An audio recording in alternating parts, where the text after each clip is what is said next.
Hello and welcome to the FTC Robotics Programming tutorial series. My name is Cayden Codel and I'm a programmer for Team 7617 Elemental Fusion, and today we'll be discussing object-oriented programming. So before we get to typing anything, I need to discuss what objects are. So in Java, pretty much any class file is what is called an object. And objects are supposed to represent real-life items. So for example, a bicycle class would have a weight and a height, and it would have, which would be their data types, and then methods, which would be go forward or turn the handlebars or make the pedals move. So each class then has its own data and method types, and these can be accessed through instances of that class. So for example, when we create an integer data type, the Java compiler sets aside memory to create one instance of that integer class. So in this case, we're going to be defining what the base class is and then creating an instance of this over in class tester inside the main method. Classes can contain data types and methods that other classes can use. So in this case, we're going to say public int mynum and public string myname. Okay, and then we're going to create two methods called public void change num int change by and public void change name string new name. Okay, and so this method here will change the mynum by the amount specified in change by. The way we'll do that is we'll say mynum plus equals change by. And then in change name, we'll set myname equal to the new name.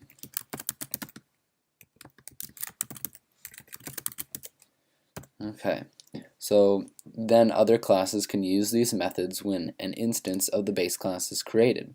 However, in order to create an instance of the base class, we need to have what is called a constructor. Constructor is public and then the class name, and then parentheses and your brackets. And then inside the brackets can be any code that you want run when an instance of the base class is created. So when an instance of this object is created, maybe you want some methods to be run, or do you want some variables initialized? So in this case, we want to set mynum and myname to something. So mynum is equal to 5 and myname is equal to Cayden. And that's initialization of variables inside a constructor. Now sometimes you want to create an instance of an object using certain variables, and these can be placed inside the parentheses. So for example, public base class int new num, and then we can say set mynum equal to new num upon creation of a new instance of this class, and then of course we can set myname to Cayden again. And so now we can test out these things in the class tester. So in order to create an instance of a class, we need to, just like we were to create a string or any other data type, we need the type it is, which would be base class, the name of it, this is going to be b1, and then equal sign, of course. But in the case of a non-primitive data type, so something that's other than an int or a string, we need the new keyword, which creates a new instance of that class. And then the class name again.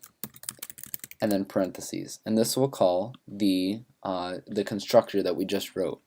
If we want to use the other constructor using the int, then we'll need to pass an int inside of these parentheses, and it will call this constructor over here. So if we run this code, it will create a new instance of b1. And it doesn't print anything, but the new item has been printed. So if we wanted to, say, change its name or something, we could say, we could actually see what its name is now. So system.out.println b1 dot myname, and then we could do b1. And now to access certain methods or properties, you need to use the dot, or these are called dot properties.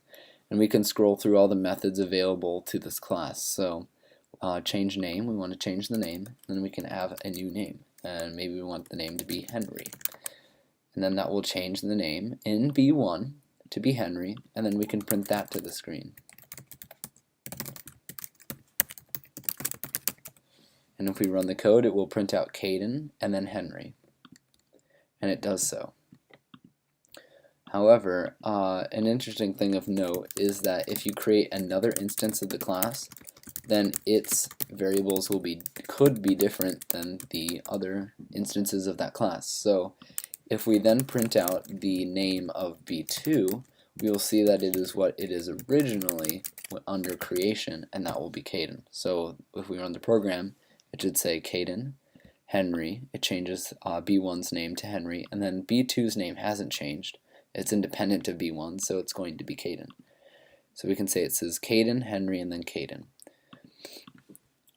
Okay, so that was a quick introduction to object-oriented programming. I will go more in depth to all of these topics later because these are very important, but I will expand upon those concepts in the few coming episodes, and I hope this video was helpful, and happy programming.